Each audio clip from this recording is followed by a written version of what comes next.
नमस्कार मित्रों, आपका स्वागत है आपकी महत्वपूर्ण चैनल कॉम्टेरिया पे। आइए स्टार्ट करते हैं। हमारा आज का विषय है CBI versus state police. CBI बनाम राज्य पुलिस, इस पर हम पढ़ेंगे। अगर आपने अभी तक कॉम्टेरिया यूट्यूब चैनल को सब्सक्राइब नहीं किया तो कृपया सब्सक्राइब करते हैं। हम इंडियन पॉलिटी कॉन्स्टिट्यूशन पर लेक्चर देते हैं। आइए स्टार्ट करते हैं।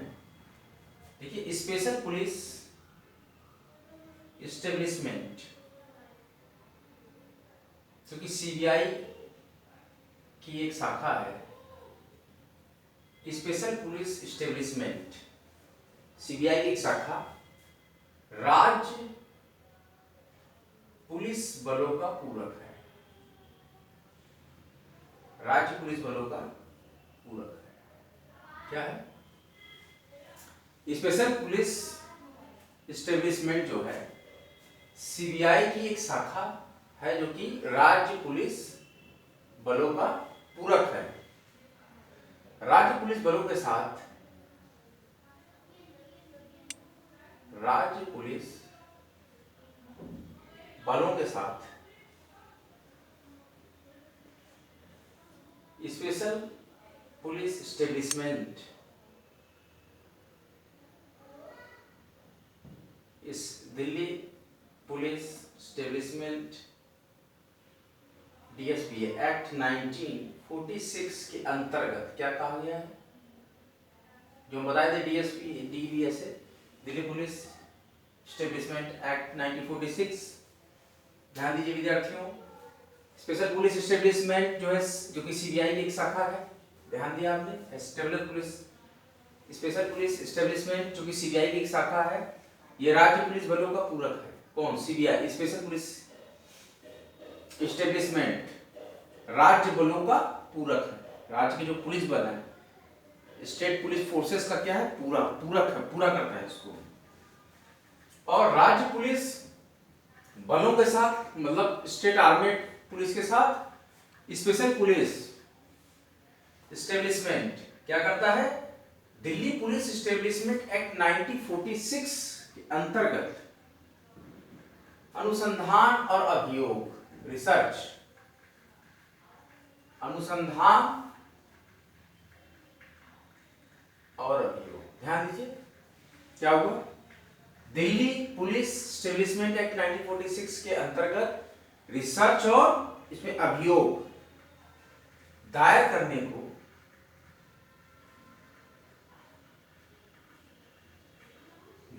को समवर्ती शक्तियों का उपयोग, एक सम शक्तियों का क्या करती है? उपयोग करती है। एक जैसी शक्तियों का उपयोग करती है। कौन? दिल्ली पुलिस इस्टेब्लिशमेंट एक्ट 1946 के अंतर्गत रिसर्च और अभियोग दायर करने को समवर्ती शक्तियों का उपयोग करती है। इस एक्ट के तहत स्पेशल पुलिस इस्टेब्लिशमेंट और इन दोनों एजेंसियों के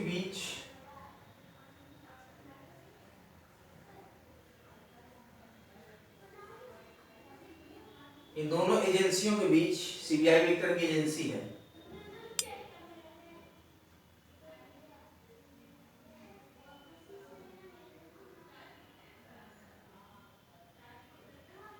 दोहराव मतलब ड्यूअल, दो बार दोहरा जाना, या इनके बीच में क्या होता है? परस्पर बयान, किसी चीज को दोहराना और परस्पर व्यापन की स्थिति ना हो जाए। इसके लिए क्या करते हैं? देखिए, दो एजेंसी है तो कुछ उसमें डिस्क्रिमिनेंसी आएगी, कुछ डिफरेंस आएगा। इसलिए क्या किया जाता है? इसलिए किया गया, इसके लिए निम्नलिखित, ध्यान दीजिए, अब हम बताएंगे इन चीजों को क्या करने से दोहराव ना आए और व्यापन की स्थिति किसी तरीके से ना आए। तो इसके लिए निम्नलिखित प्रशासनिक व्यवस्था की गई है। प्रशासनिक व्यवस्था की गई। क्या प्रशासनिक? देखिए क्या है? ध्यान से सुनिए, स्पेशल पुलिस एस्टेब्लिशमेंट जो कि सीबीआई की एक शाखा है, यही है, ये राज्य पुलिस बलों का पूरक है। स्पेशल पुलिस एस्टेब्लिशमेंट जो है स्टेट पुलिस का पूरक है, और राज्य पुलिस बलों के साथ special police establishment Delhi police establishment act 1946 के अंतर्गत अनुसंधान और अभियोग दायर करने को समवर्ती शक्तियों का उपयोग करती है। ठीक है, और इन दोनों एजेंसीज के बीच दोहराव या परस्पर व्यापन, ध्यान दीजिए, दोहराव या परस्पर व्यापन की स्थिति ना आए, इसके लिए निम्नलिखित प्रशासनिक व्यवस्था की गई है। क्या प्रशासनिक व्यवस्था है? पहला कहता है एसपीई, हालांकि एसपीई उन्हीं मामलों, मतलब स्पेशल पुलिस एस्टेब्लिशमेंट उन्हीं मामलों, स्पेशल पुलिस एस्टेब्लिशमेंट उन्हीं मामलों को लेगा, मतलब उस पर वर्क करेगा, किस पर? जो कि केंद्र सरकार द्वारा क्या करेगा? स्पेशल पुलिस एस्टेब्लिशमेंट हालांकि उन्हीं मामलों को लेगा जो कि केंद्र सरकार द्वारा तथा इसके, मतलब केंद्र के कर्मचारियों तथा इसके कर्मचारियों से अनिवार्यतः संबंधित है। ये दूसरे मामले का नहीं लेगा, अनिवार्यतः संबंधित है।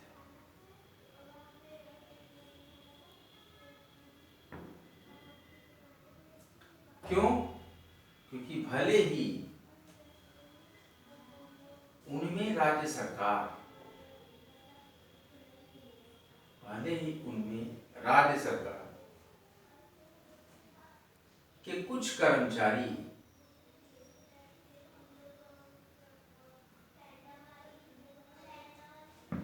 भी संलग्न हो, तब भी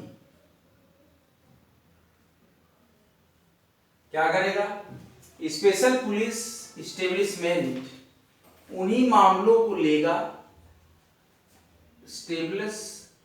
स्पेशल पुलिस एस्टेब्लिशमेंट उन्हीं मामलों को लेगा जो कि केंद्र सरकार द्वारा और इसके कर्मचारियों से, तो केंद्र सरकार तथा, ये द्वारा नहीं लगेगा यार, तथा इसके कर्मचारियों से अनिवार्यतः संबंधित है, भले ही उसमें राज्य सरकार के कुछ कर्मचारी भी संलग्न, तभी एसपी देगा। और दूसरी बात क्या है? दूसरा क्या हमारे पास प्रशासनिक व्यवस्था की गई है? राज्य पुलिस बल, अब दूसरी पार्टी की बात हो रही है कि राज्य पुलिस बल क्या करेगा। देखना, एसपी की बात हुई है और राज्य पुलिस बलों की बात हुई है। ध्यान दीजिए, हमारा जो मूल था वो कहां से स्टार्ट हुआ है कि राज्य पुलिस बल उन्हीं मामलों को लेगा। अब इनके बारे में भी ब्यौरा लेते हैं। उन्हीं मामलों को लेगा जो कि केंद्र सरकार, जो कि राज्य सरकार, देखिए राज्य पुलिस बल है तो एसपी केंद्र को लेगा मामलों को, और राज्य पुलिस बल उन्हीं मामलों को लेगा जो कि राज्य सरकार तथा उसके कर्मचारियों से संबंधित हो, तथा उसके कर्मचारियों से संबंधित हो,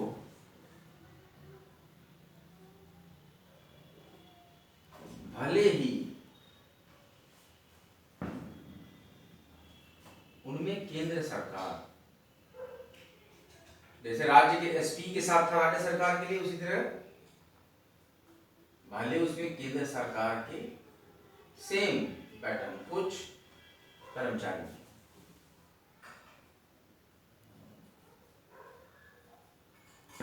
ऐसा संलिप्त होते हैं मामले में। आप क्या है स्पेशल पुलिस एस्टेब्लिशमेंट उन्हीं मामलों को लेगा जो कि केंद्र सरकार तथा इसके कर्मचारियों से अनिवार्यतः संबंधित हैं, भले ही उनमें राज्य सरकार के कुछ कर्मचारी भी संलग्न हो तब भी।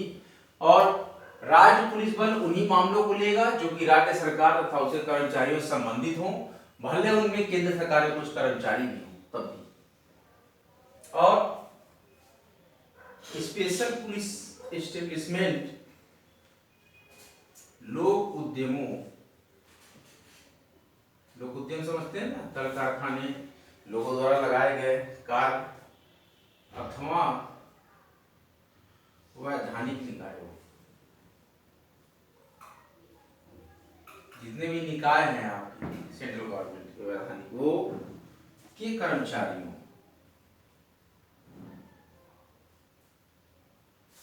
इनके कर्मचारियों के विरुद्ध मामले, मतलब सेंट्रल गवर्नमेंट के सारे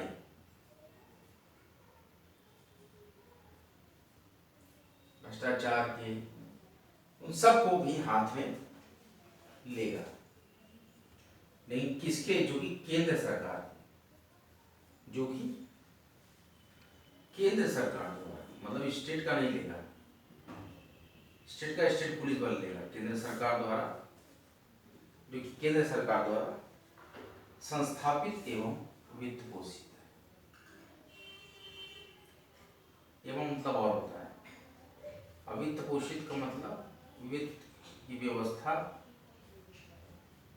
सरकार द्वारा। देखिए एसपी लोक उद्यमों जैसे एनटीपीसी, बेल, गेल, एनपीसीआईएल, जितने भी लोक उद्यम और वैधानिक निकाय, BPCL, Indian oil corporation, IOC, इस तरह की चीजों के कर्मचारियों के विरुद्ध मामलों को भी हाथ में लेगा कौन, स्पेशल पुलिस एस्टेब्लिशमेंट, जिसके तहत आपका सीबीआई की एक शाखा है, जो कि केंद्र सरकार द्वारा संस्थापित और वित्त पोषित है। जो संस्थाएं बनाई गई हैं और जो वित्त पोषित से ऑटोनोमस चल रही हैं, क्योंकि केंद्र द्वारा ही बनाई गई है। तो इस तरीके का ये ब्यौरा रहेगा सीबीआई वर्सेस स्टेट पुलिस का, सीबीआई वर्सेस स्टेट पुलिस। आप लोगों ने रिवीजन बुक निकालिए, मैं रिवीजन करा देता हूं आज का topic, CBI versus state police.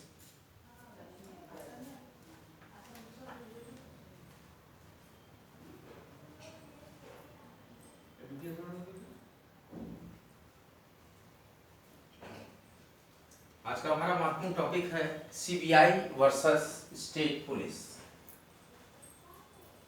केंद्रीय अन्वेषण ब्यूरो बनाम राज्य पुलिस, हमारा chapter 17 gist crux of NCERT, केंद्रीय अन्वेषण ब्यूरो और लोकपाल तथा एवं लोकायुक्त की स्थापना। क्या है, केंद्रीय अन्वेषण ब्यूरो और लोकपाल एवं मतलब और लोकायुक्त की स्थापना, लोकायुक्त की स्थापना, Lokayukta, Lokpal. CBI versus state में कहा गया है एसपीई सीबीआई की एक शाखा है ये, और राज्य पुलिस बलों का पूरक होता है। एसपीई राज्य पुलिस बलों के साथ एसपीई दिल्ली पुलिस एस्टेब्लिशमेंट एक्ट 1946 के अंतर्गत अनुसंधान और अभियोग दायर करने को समवर्ती शक्तियों का उपयोग करती है। इन दोनों एजेंसीज के बीच दोहराव या परस्पर व्यापन की स्थिति न आ पाए, इसके लिए निम्नलिखित प्रशासनिक व्यवस्था की गई है। स्पेशल पुलिस एस्टेब्लिशमेंट उन्हीं मामलों को लेगा जो कि केंद्र सरकार और इसके कर्मचारियों से अनिवार्यतः संबंधित हैं, भले ही उनमें राज्य सरकार के कुछ कर्मचारी भी संलग्न हो फिर भी। और उसी तरीके से राज्य पुलिस बल उन्हीं मामलों को लेगा जो कि राज्य सरकार और उसके कर्मचारियों से संबंधित हो, भले ही उनमें केंद्र सरकार के कुछ कर्मचारी भी संलिप्त हो, ये भी होगा। और स्पेशल पुलिस एस्टेब्लिशमेंट लोक उद्यमों अथवा वैधानिक निकायों के कर्मचारियों के विरुद्ध मामलों को भी हाथ में लेगा जो कि केंद्र सरकार द्वारा संस्थापित या और वित्त पोषित हो, इनको भी लेगा कि जो केंद्र सरकार द्वारा संस्थापित और वित्त पोषित हो, ऐसे भी लोक उद्यम या वैधानिक निकायों कर्मचारियों के विरुद्ध मामला दायर कर सकता है। मामला लेगा कौन? Special police establishment. एसपीई का मतलब यहां पे है स्पेशल पुलिस एस्टेब्लिशमेंट, और डीपीएसए का मतलब दिल्ली पुलिस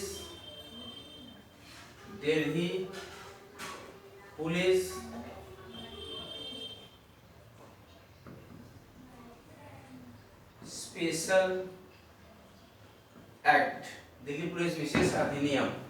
डीएसपीए का मतलब Delhi police special act, SPE का मतलब स्पेशल पुलिस एस्टेब्लिशमेंट। तो ये था कि स्पेशल पुलिस एस्टेब्लिशमेंट सीबीआई की ही एक शाखा है। देखिए सीबीआई की एक शाखा है, इसके बारे में और राज्य पुलिस बलों के बीच में हम चर्चा कर रहे थे। तो सीबीआई वर्सेस स्टेट पुलिस, तो राज्य पुलिस और स्पेशल पुलिस एस्टेब्लिशमेंट सीबीआई की एक शाखा। तो सीबीआई वर्सेस स्टेट पुलिस। अच्छा क्या टॉपिक था हमारा? CBI versus state police. इसको हम निम्नलिखित प्रशासनिक व्यवस्था के तहत समझेंगे कि स्पेशल पुलिस एस्टेब्लिशमेंट उन्हीं मामलों को लेगा जो कि केंद्र सरकार तथा इसके कर्मचारियों से अनिवार्यतः संबंधित हैं, भले ही उनमें राज्य सरकार के कुछ कर्मचारी भी संलग्न हो जाएं। और राज्य पुलिस बल उन्हीं मामलों को लेगा जो कि राज्य सरकार और उसके कर्मचारियों से संबंधित हो, भले ही उनमें केंद्र सरकार के कुछ कर्मचारी भी हो जाएं। और स्पेशल पुलिस एस्टेब्लिशमेंट लोक उद्यमों अथवा वैधानिक निकायों के कर्मचारियों के विरुद्ध मामलों को भी हाथ में लेगा जो कि केंद्र सरकार द्वारा संस्थापित हो या केंद्र सरकार द्वारा वित्त पोषित हो। ये महत्वपूर्ण अपडेट रही। इसके अलावा बहुत सी वैकेंसीज निकली हैं। दिल्ली जूनियर डिवीजन जज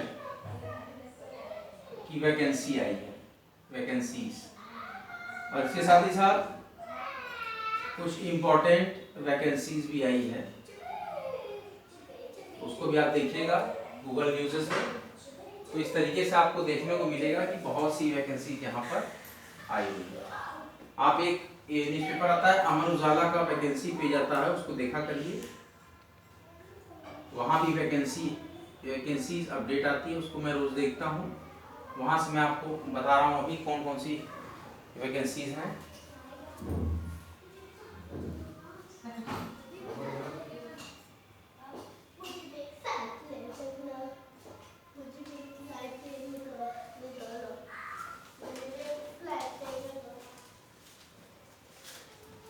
आप यहाँ पे अमर उजाला में देखेंगे, जब मैं आपको बता रहा हूँ, इसमें वैकेंसी अपडेट के पेजेस हैं हमारे पास। जॉब अलर्ट, ये देखिए मैं आपको दिखाता हूँ।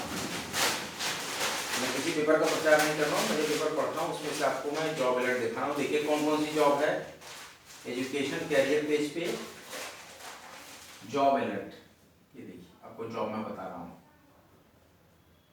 जॉब अलर्ट में आपके पास है DGHS दिल्ली, इसमें जॉब है रिसर्च असिस्टेंट, और आपके पास है टेक्नीशियन, और जॉब है लैब अटेंडेंट। फिर देखिए, फिर हमारे पास यहाँ steel authority of India limited भी जॉब है। क्या है सेल में? इसमें 85 पोस्ट आई है, बहुत ध्यान से देखिएगा। इसमें अटेंडेंट की पोस्ट आई है, अटेंडेंट कम टेक्निकल ट्रेनिंग, और इसके बाद PMGSY में आई है। PMGSY में 11 पोस्ट आई है, ये देख लीजिए आप वैकेंसी अपडेट। ये है डायरेक्टर, PMGSY में डायरेक्टर की पोस्ट आई है, डिप्टी डायरेक्टर की पोस्ट आई है, डिप्टी डायरेक्टर की पोस्ट आई है, और ज्वाइंट डायरेक्टर की पोस्ट आई है, ज्वाइंट डायरेक्टर की पोस्ट आई है। 11 पोस्ट है। इसमें सिविल इंजीनियरिंग की डिग्री चाहिए, ठीक है। फिर इसके बाद अप्रेंटिसशिप की एक वैकेंसी आई है मुर्गाला के थ्रू। अप्रेंटिसशिप के लिए आई है 374 पोस्ट आई है। देखिए ध्यान दीजिए आप, 374 पोस्ट आई है। इसमें फिटर है, मैकेनिस्ट है, या ये है BLW में, वाराणसी लोकोमोटिव वर्क्स, जो DLW था पहले। तो BLW इंडियन रेलवेज, वेबसाइट याद रखिए, BLW Indian railways www.blw Banaras locomotive works .indianrailways.gov इस पे अब जाएंगे। आपको 374 अप्रेंटिसशिप की नौकरी के लिए आवेदन आया है। इसके बाद एक वैकेंसी आई है FSNL छत्तीसगढ़ में। इसके बाद एक वैकेंसी आई है हिमाचल प्रदेश लोक सेवा आयोग HPPSC, इसमें आई है assistant environmental engineer, assistant environmental engineer, ये पोस्ट आई है 10 पोस्ट। तो इस तरीके से आप वैकेंसीज को देख सकते हैं। और एक टैगलाइन राइटिंग प्रतियोगिता आई है, इसको भी आप विद्यार्थी राष्ट्रीय गवर्नेंस डिवीजन MyGov के सहयोग से उमंग ऐप के लिए टैगलाइन राइटिंग प्रतियोगिता का आयोजन किया जाएगा। इसमें भारतीय नागरिक आवेदन करेंगे। टैगलाइन राइटिंग प्रतियोगिता के लिए अलग अलग विषय निर्धारित किए गए हैं। तो आप इसके लिए राष्ट्रीय गवर्नेंस डिवीजन MyGov के सहयोग से उमंग ऐप पर भी आप ये टैगलाइन बना के पुरस्कार प्राप्त कर सकते हैं। तो कुछ महत्वपूर्ण एक्टिविटीज ये रहती हैं जो कि जॉब अलर्ट और कुछ आपके एजुकेशनल एक्टिविटी से संबंधित, इसमें आप जरूर सहभागिता करें। इससे आपकी प्रोफिशिएंसी इंप्रूव होती है, इनहेंसमेंट होता है आपकी स्टडी में और एक्स्ट्रा करिकुलर एक्टिविटीज में। आज चैप्टर 17 का हमने केंद्रीय अन्वेषण ब्यूरो के साथ साथ स्पेशल पुलिस एस्टेब्लिशमेंट CBI की ब्रांच है, इसके थ्रू स्टेट पुलिस के बारे में आपको बताया कि CBI बनाम स्टेट पुलिस क्या है। तो CBI से हमने यहाँ पे लिया था स्पेशल पुलिस एस्टेब्लिशमेंट को, और यहाँ से राज्य पुलिस बलों को लिया स्टेट से। तो इसके बीच में हमने महत्वपूर्ण जानकारियां 3 बिंदुओं के थ्रू ABC कॉलम के थ्रू हमने दी। ये आपको जानकारी कैसे लगी इसके बारे में लाइक कीजिए, शेयर कीजिए और आपके अपने YouTube चैनल कॉम्पिटेरिया को सब्सक्राइब कीजिए। हम हमेशा आपके साथ हैं। मुफ्त शिक्षा का यह प्रोग्राम नियमित दिन प्रतिदिन उन्नति और प्रगति के पथ पे चले, इसके लिए आपको भारी मात्रा में सब्सक्राइब करना है, वीडियोस को शेयर करते रहिए। महत्वपूर्ण टैगलाइन है कॉम्पिटेरिया का स्टडी सिलेक्शन तक। तो हम पूरा सिलेक्शन तक आपके साथ कंधे से कंधा मिलाकर चलेंगे। पूरा complete yeast crux of NCERT हम देंगे इंडियन पॉलिटी और कॉन्स्टिट्यूशन पे। हर तरह के क्वेश्चंस को सॉल्व करेंगे, हर चैप्टर पे, हर एक बिंदु पे, हर एक पॉइंट पे हम डिस्कशन देते हैं। हर एक पॉइंट पे 20 मिनट 25 मिनट का डिस्कशन, आधे घंटे का डिस्कशन। एक इनहेंसमेंट आती है स्टडी में, ये प्रोपोगेट करता है आपके रिवीजन को, बराबर एक फ्लो में ले आता है। ऐसा ही माइंड आप अगर जनरेट करेंगे कि हम बराबर उस चीज़ों को फ्लैश आउट करें, उस पर रिसर्चल मॉड्यूल में हम वर्क करें, तो ये सेट हो जाती है माइंड में और धीरे धीरे इसे पढ़ते पढ़ते हमारा एक तैयार हो जाता है NCERT का बेस। यही करने की मैं कोशिश कर रहा हूँ। हम पूरा समझाने की कोशिश करते हैं, पढ़ाना तो दूर की बात है, पढ़ाने से कुछ नहीं होता। समझ में आ जाए विद्यार्थी को, यही बहुत अच्छी चीज़ है। मैं समझाने में विश्वास रखता हूँ, पढ़ाने में नहीं। तो मैं समझाने का प्रयास करता हूँ कि आपको समझ में आ जाए पॉलिटी कॉन्स्टिट्यूशन। जो भी चीज़ें मैं पढ़ाता हूँ उसको खूब अच्छे से पढ़िए। कमेंट बॉक्स में कमेंट लिखिए, अच्छा लगता है तो उसका रिव्यू दीजिए, फीडबैक जरूर दीजिए। बुरा लगता है लेक्चर, अच्छा नहीं लगता है, कुछ कमी है उसको बताइए, हम दूर करेंगे। इसी तरीके से अगला लेक्चर लेकर फिर हम आएंगे। जय हिंद, जय भारत।